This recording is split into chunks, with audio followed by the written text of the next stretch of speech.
Couple's sweet way of helping rescued macaw experience flying is heartwarming. Everyone talks about rescuing cats and dogs. Yes. And for good reason. There are millions of cats and dogs around the world who desperately need to be rescued and given loving homes. But they're not the only ones. Other animals like bunnies, guinea pigs, and even birds all need homes too.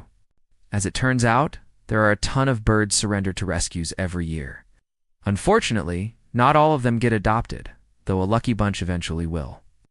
On Saturday, May 18th, one bird lover showed off what she does for her special needs rescue macaw. It's just incredible. I'm so glad Apollo found a home with the pride flock.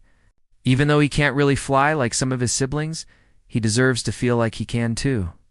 Apollo is 2 years old, and he was rescued almost exactly a year ago, according to the place he was surrendered to.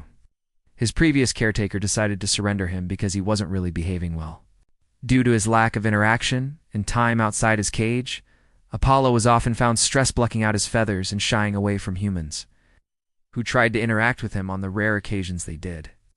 However, his new mom says that he's actually the sweetest little guy in the world. During his time in the shelter, he was able to get a lot of interaction with the staff, who obviously cared about him a lot. He learned so many of the quintessential birdie tricks, like stepping up and giving kisses. Fortunately, by that time, he'd already plucked out his flight feathers, so he may never be able to fly. Why you shouldn't clip your bird's flight feathers. To be fair, Apollo's previous caretakers did not clip his feathers themselves. He plucked them out. Unfortunately, though, clipping a bird's flight feathers is a relatively common practice, especially for large birds like macaws or cockatoos. A fully flighted bird can be a scary thought. If a macaw managed to get out of its cage and out the house, it can easily fly away and never be seen again.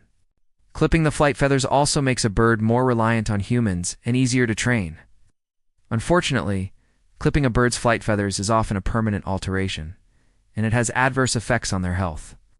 A bird who doesn't have his flight feathers really won't get much exercise, since flying is one of the main ways they get around. It also makes the bird much more likely to get bored, which can lead to self-harming behaviors like plucking. Instead of clipping the flight feathers, you can get a special harness that keeps them tethered to you, just like a dog. You could also get a carrier or closed-top stroller to take them for outdoor walks. These birds can live 70+ years. She may not be the only home they ever